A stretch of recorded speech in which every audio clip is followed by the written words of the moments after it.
हरे कृष्णा। आज मैं आपको लप्सी और तपसी की कहानी सुना रही हूँ।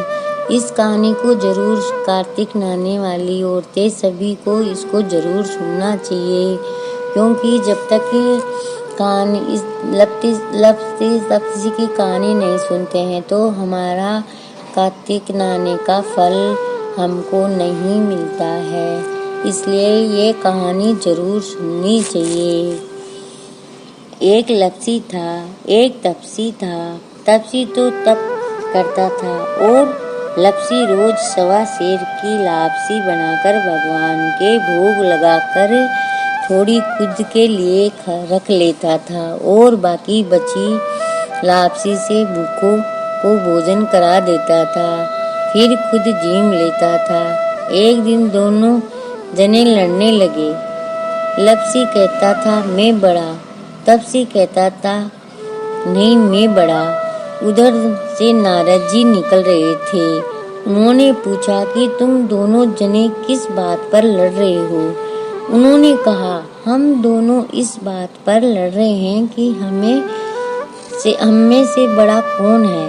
तब आप ही बताइए कि हमें बड़ा कौन है। नारद जी ने कहा ठीक है, कल इस बात का फैसला करूंगा। दूसरे दिन तपसी तपस्या करने के लिए बैठा तो नारद जी ने चुपके से उसके सामने 1.25 लाख की मुंदड़ी डाल दी। जैसे ही तपसी की नजर उस पर पड़ी, उसने झट से उसे उठाकर अपने घोड़े के नीचे छुपा लिया।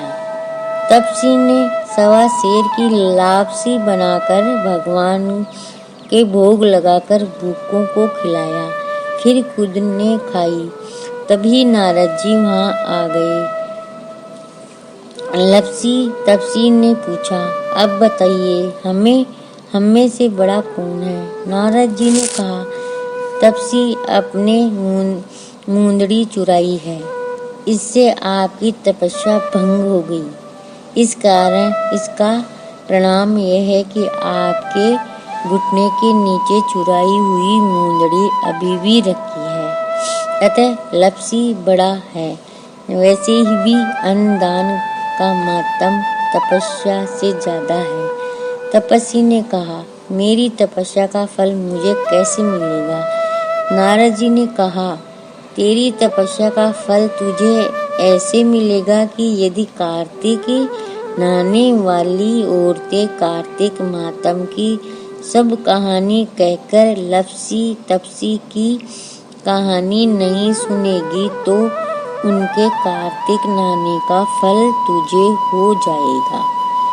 कांचली देकर कसना नहीं देगी, कोई धोती देकर गमछा नहीं देगी, सीधा देकर या ब्राह्मण जिमाकर दक्षिणा नहीं देगी, सीधे हाथ की तरफ नाड़ा बांधेगी, मकान बनवाकर थली नहीं बनाएगी, रोटी बनाकर बटिया नहीं बनाएगी, दिया जलाकर हाथ नहीं जोड़ेगी, दिए से दिया जलाएगी तो इन सब के दिए हुए दान का धर्म तुझे हो जाएगा।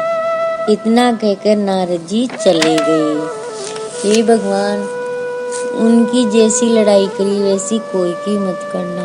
और कहानी सुनने के बाद इनकी कहानी जरूर सुने, नहीं तो तपस्वी को हमारा धर्म चला जाएगा। बोलो लप्सी तपसी की जय।